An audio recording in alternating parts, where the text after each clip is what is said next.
Assalamualaikum warahmatullahi wabarakatuh. Berjumpa kembali bersama Ustazah di kegiatan belajar dari rumah MI Baitur Rahman Wangun. Masih di pembelajaran tematik.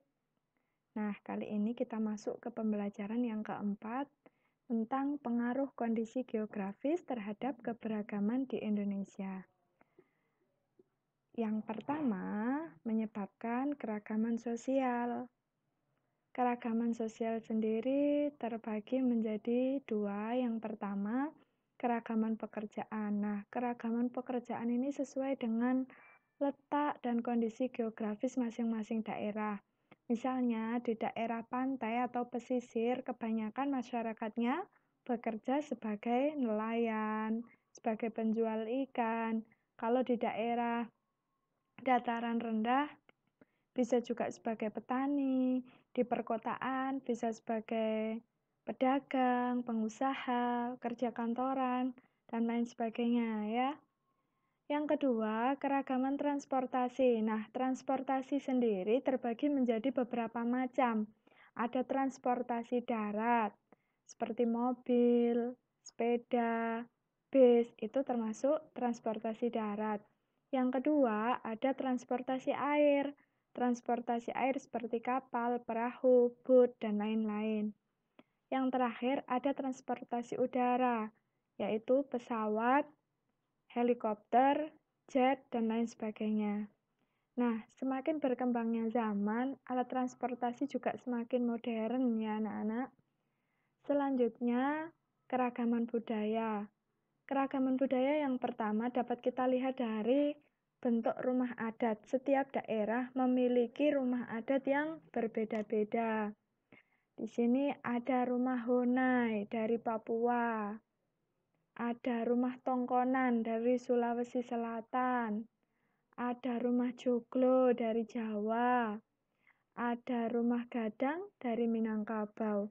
Setiap daerah memiliki bentuk rumah adat yang berbeda-beda.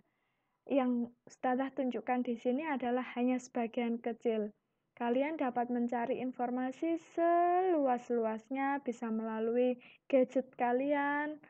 Kalian bisa searching di Google, rumah adat di Indonesia pasti akan muncul semua.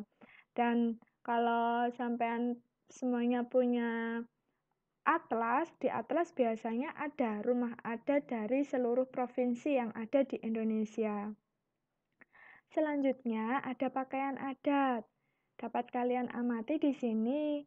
Ini ada pakaian adat dari Jawa Timur, Papua Barat, Jambi, Kalimantan Tengah, Gorontalo, Sulawesi Selatan, Sulawesi Tengah, dan daerah khusus Ibu Kota Yogyakarta. Semua pakaian adat daerah ini memiliki ciri khas masing-masing dan memiliki nama tersendiri.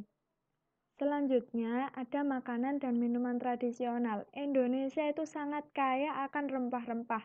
Memiliki makanan dan minuman tradisional yang khas, seperti tumpeng, serabeh selong, wedang uwuh, dan jamu kunyit asam. Nah, semua ini makanan dan minuman tradisional yang sangat kaya akan manfaat. Ada cendol juga. Ini adalah makanan dan minuman tradisional. Semua berasal dari rempah-rempah asli Indonesia. Kemudian ada juga pertunjukan tradisional, mulai dari wayang, ludruk, reog, semua ini adalah pertunjukan tradisional asli dari Indonesia. Kita sebagai generasi muda harus tahu dan harus bangga dengan pertunjukan dan kebudayaan-kebudayaan negara kita. Supaya apa? Tidak dengan mudah diklaim oleh negara lain. Kita masuk pada keberagaman religi anak-anak. Indonesia itu negara yang sangat beragam. Salah satunya keragaman religi. Di Indonesia itu terdapat berbeda-beda agamanya tapi tetap bersatu. Ini di sini ada gambar Indonesia, peta Indonesia, di dalamnya ada orang Cina, ada orang Muslim, ada orang Kristen ya. Nah, Ini Islam, ibadahnya di masjid. Kalau Kristen, kalau Protestan, Kristen, Katolik di gereja. Kalau Hindu di pura. Kalau Konghucu di kelenteng. Kalau Buddha di wihara. Ini adalah tempat-tempat ibadah agama-agama yang diakui di Indonesia.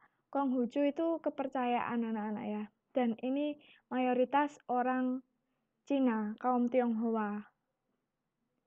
Selanjutnya, pentingnya persatuan dalam keberagaman. Jadi dalam menyikapi keberagaman yang ada di Indonesia, kita harus benar-benar menjaga rasa persatuan dan kesatuan supaya negara kita tidak mudah dipecah belah oleh bangsa lain.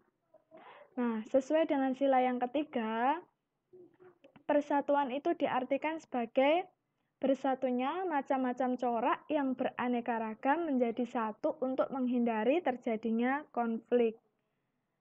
Adapun upaya menjaga persatuan, yang pertama, tidak membeda-bedakan teman. Yang kedua, saling menghormati dan menghargai. Yang ketiga, menerapkan gotong royong. Yang keempat, tidak menjelekkan kebudayaan orang lain. Yang kelima, bersikap toleransi. Penting anak-anak, penting sekali kita itu bersikap toleransi. Mau menghargai, menghormati satu sama lain. Dalam perbedaan itu sangat dibutuhkan yang namanya toleransi. Nah, dalam kesemuanya itu terbungkus dalam semboyan negara kita, Bhinneka Tunggal Ika. Semboyan negara kita, Bhinneka Tunggal Ika. Walaupun berbeda-beda tetapi tetap satu jua. Artinya, kita berasal dari daerah yang berbeda-beda, dari pulau yang berbeda-beda, mempunyai budaya, adat yang berbeda. Namun kita tetap satu, yaitu warga negara Indonesia. Nah, demikian anak-anak penjelasan dari Ustazah di pembelajaran kali ini. Sampai jumpa di pelajaran selanjutnya. Apabila ada pertanyaan, kita buka di grup diskusi WA grup ya. Jangan malu untuk bertanya dan jangan takut untuk menanyakan hal yang belum kalian pahami. Demikian Ustazah akhiri. Wassalamualaikum warahmatullahi wabarakatuh.